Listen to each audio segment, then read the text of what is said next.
आत्मानंदी महान सिद्ध अरिहंत आचार्य श्री उपाध्याय जी लोक विराजित साधु साध्वीगण सारे संयम सुशोभित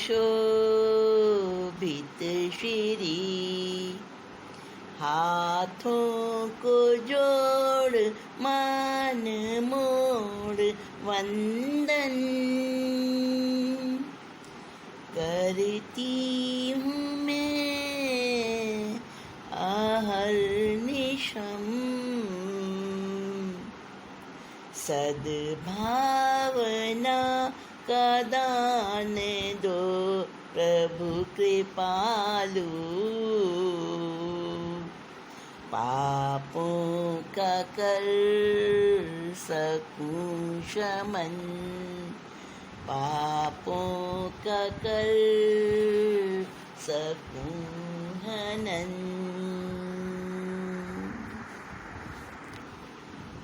पंच परमेष्टि भगवंतों को भाव वंदन, अनंत सिद्ध भगवंतों को, गुरु भगवंतों को, समस्त लोक विराजित साधु साध्वियों को वंदन अभिवंदन।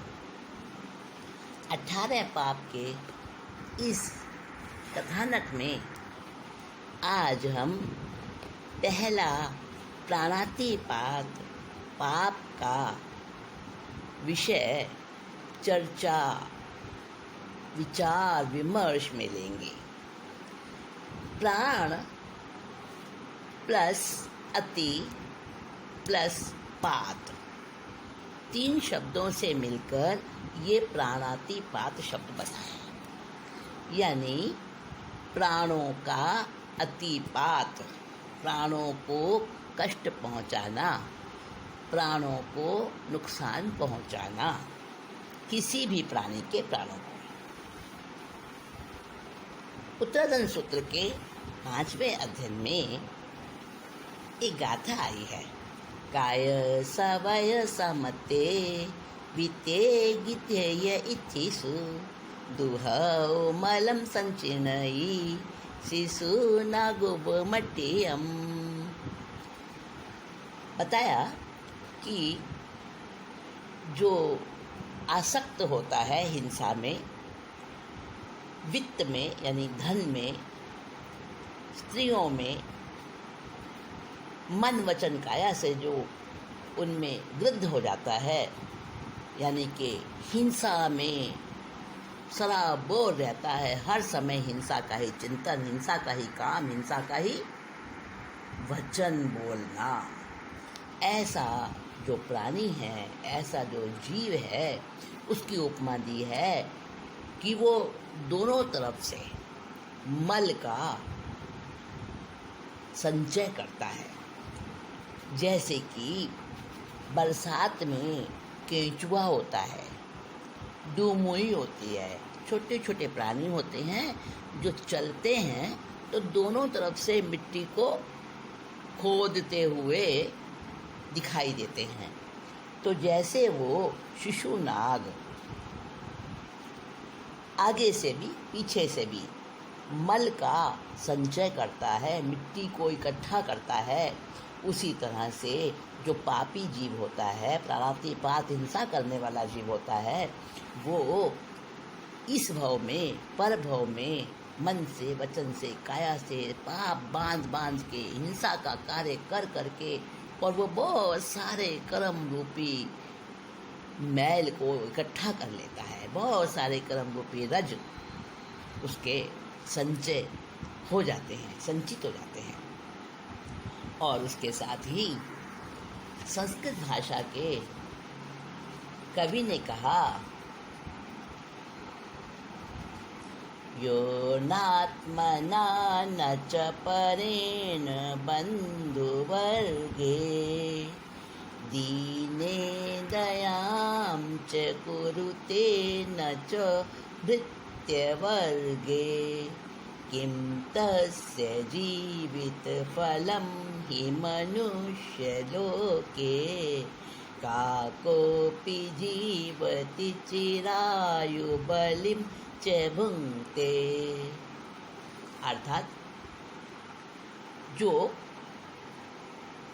अपने आत्मीयजनों का, अपना, दूसरों का, बंधु वर्ग का और नौकर चाकर इत्यादि का, दीन दुखियों का, इन सब का हनन करता है, दुख देता है, उनको सताता है और उन पे दया नहीं करता है, उसका जिंदा रहने का, जीवित रहने का इस मनुष्य लोक में कोई भी प्रयोजन नहीं है, कोई भी फायदा नहीं है।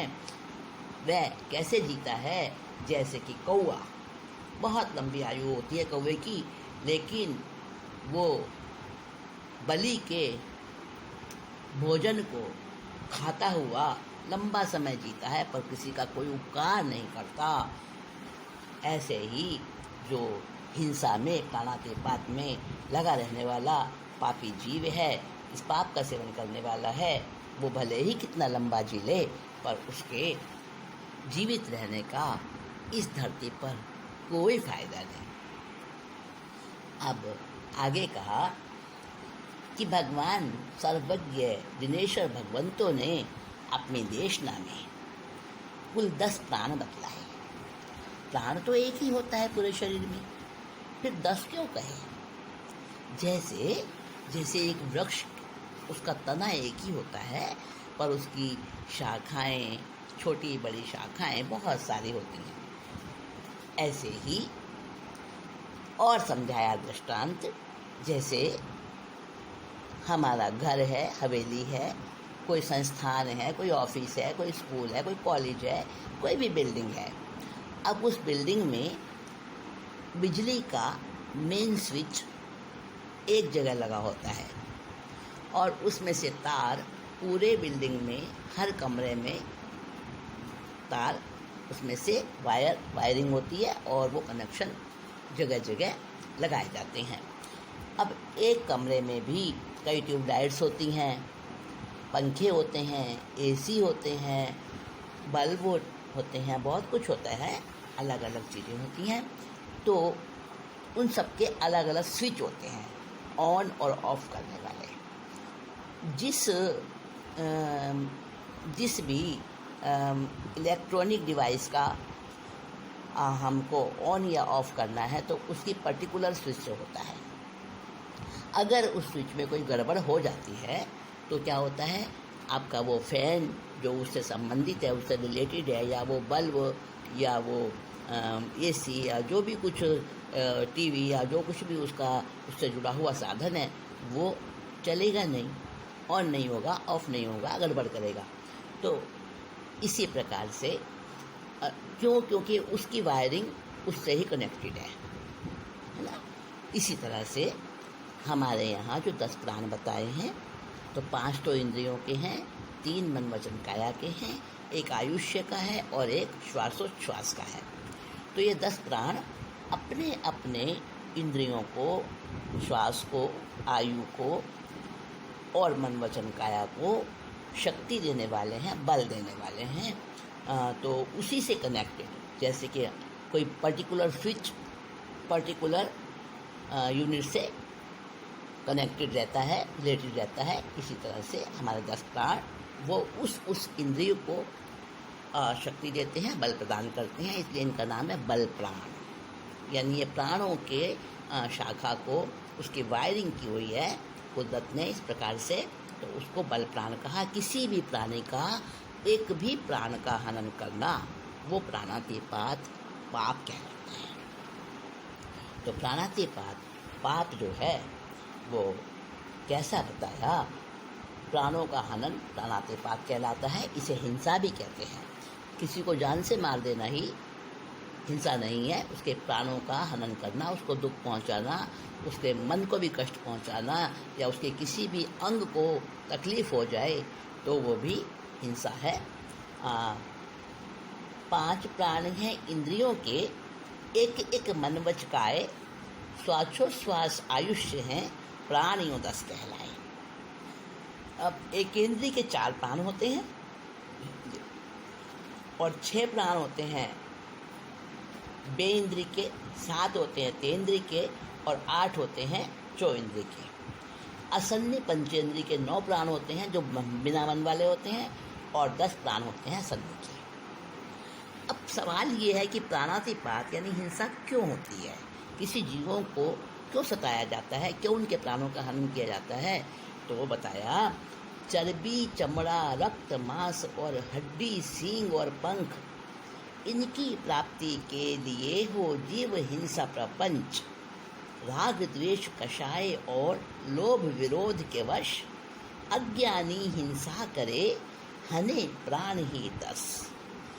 मिथ्यात्व और अज्ञान ये ऐसी चीज़ें हैं, ऐसे भाव हैं कि वो प्राणातिपात यानी हिंसा करवाते हैं और पशु पक्षियों का चर्बी, रहा खून, मांस, हड्डी, सींग और पंख, चमड़ा और इनके लिए उनकी हिंसा होती है। और राग द्वेष कषाय से, लोभ से जो किसी के प्राणों का हनन होता है, प्राणों को तकलीफ पहुंचाई जाती है और ये अज्ञान में होती है। कोई प्राणी अज्ञान के वश होकर ही प्राणातिपात का पाप करता है। अब कितने भेद है प्राणातिपात के? 5 स्थावर, जिसमें पृथ्वी काय, अप काय, तेव काय, वायु काय, वनस्पति काय, ये 5 स्थावर हैं। और जंगम काय है, त्रस काय। तो स्थावर काय के प्राणों का हनन कैसे होता है? स्थावर काय में पृथ्वी काय जो है उसमें मिट्टी को छेदना भेदना, क्योंकि मिट्टी जो है पृथ्वी काय का जीव है, और पत्थर और खान खोदना, खेती करना, बावड़ी खुदाना, पुष्करणी खुदाना, क्यारी या कब्र बनाना, और ये सब जो है पृथ्वी काय के पाप, प्राणातिपात पाप से जुड़ते हैं। मंदिर और महल बनवाए या चित्रशाला बनवाई, दुकान बनवाई, मकान बनाए, खाई, खंदक, सड़क, उद्यान, मंडप, भवन, मकान कुछ भी बनाए तो उसके लिए सारी हिंसा होती है। और भोजन में अब काय की, भोजन में पानी पीना पड़ता है, वस्त्र पात्र धोने में, खेती में, उद्योग में, बगीचे में, शुद्धि में और नहाने में इन अपकाय के जीवों की हिंसा होती है। और फिर ये तो ज़रूरी है, बहुत सारे काम, और बहुत सारे काम ऐसे भी हैं जो हम नहीं करें तो भी चलता है, जो हम अपव्यय ना करें, मिसयूज ना करें पानी का, क्योंकि पानी की एक एक बूंद में असंख्यात जीव बताए हैं।